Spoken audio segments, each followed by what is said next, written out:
Toutes les religions ont péché contre l'humanité. Toutes les religions, ils ont péché contre l'humanité. Depuis que l'humain a senti qu'il a quelque chose en lui qui dépasse son corps physique et qu'il a commencé à chercher à comprendre pourquoi il fait certaines expériences qui dépassent son corps, qui dépassent son présent physique. Je vais parler par exemple de l'intuition qui nous visite, de la révélation que nous avons par moment, des rêves que nous obtenons, des schémas qui nous traversent, a fait sentir à l'humain qu'il n'est pas que son physique, mais il est beaucoup plus que son physique. À partir de cet instant, l'humain a commencé à faire des recherches et dans sa recherche, il a trouvé qu'il doit rechercher ce qui fait que lui-même sent qu'il est plus que son corps physique. Donc, il s'est lancé dans ce qu'on appelle la recherche de Dieu, d'où l'origine de toutes les religions. Ici, chez nous, je parle de chez nous, ici en Afrique, en Afrique en général et au Bénin que je connais. Dans ces périodes, c'était des périodes des dieux élémentaires. J'appelle des dieux élémentaires qui sont adorés de façon abominable, de façon sacrificielle, de façon inhumaine. Est-ce que vous voyez, il n'y avait que ces dieux-là que les Africains connaissaient, où on faisait des immolations, on tuait, que ce soit humain ou animal, on faisait des choses qui sont totalement sales et qui n'apportaient rien à l'humain même, en tant qu'entité même rayonnant la lumière même de Dieu. Et c'est à ce moment qu'est arrivé le christianisme. Et le christianisme, lui, quand lui il est arrivé, il a servi d'abord au premier moment de l'outil de répression et de domination.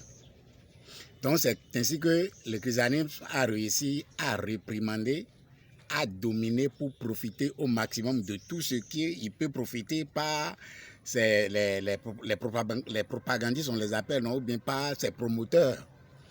Donc, les religions que nous avons endogènes n'ont rien apporté à l'humanité.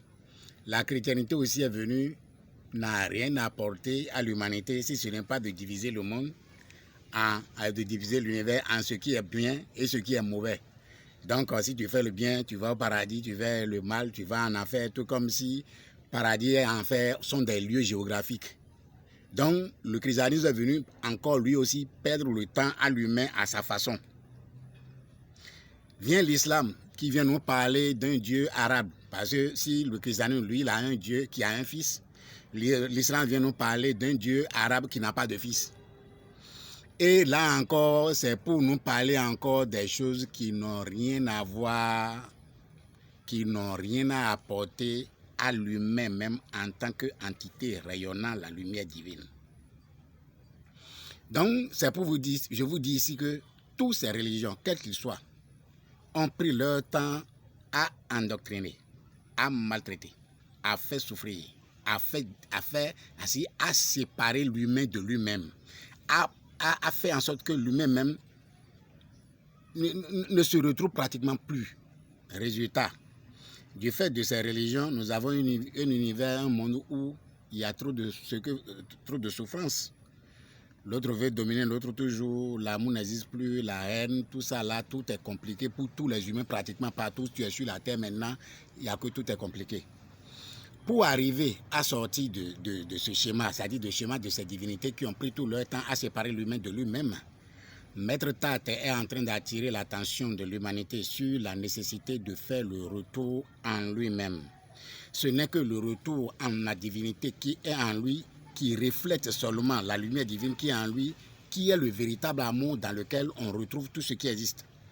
Et chaque humain qui retrouve l'amour en lui-même, il retrouve l'amour de tout ce qui existe.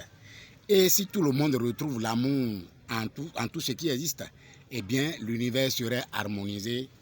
L'amour, la compassion, la douceur, la gentillesse va prendre notre univers et chacun va retrouver véritablement le bien-être, le bien-vivre que toutes ces religions ont pris leur temps à nous séparer. Donc, le but, sinon d'autres me posent des questions, mais maître Tat, mais c'est quoi ton but? Pourquoi tu montes sur les religions? Pourquoi tu n'apprécies pas les religions? C'est pour que chaque humain, après qu'il ait fait le retour en lui, il découvre l'amour véritable en lui-même. Une fois qu'il découvre l'amour en lui-même, il voit l'amour du contenu de l'univers et il voit l'amour de l'univers. Résultat, les humains peuvent vivre en amour sur la terre. D'autres me demandent, mais qu'est-ce que tu gagnes? En réalité, je n'ai rien à gagner. Si mes messages peuvent permettre à une partie de l'humanité de retrouver l'amour en lui et de retrouver l'amour de l'univers et de faire en sorte que les choses ne soient plus telles qu'il est actuellement, ou si ce n'est pas domination, le moi, et puis l'agression, la violence, et puis tout ce qui est là, la notion d'intérêt qui a pris tout le temps et pénalise les humains de plusieurs façons. Si chaque humain retrouve l'amour en lui, eh bien, nous allons d'une manière ou d'une autre contribuer au bien-être de la communauté humaine, au bien-être de notre terre, au bien-être de notre espace, au bien-être de tout ce qui existe. Mais TAP ne cherche rien à gagner. L'essentiel que l'humain retrouve l'amour qui est en lui. Et je vous remercie.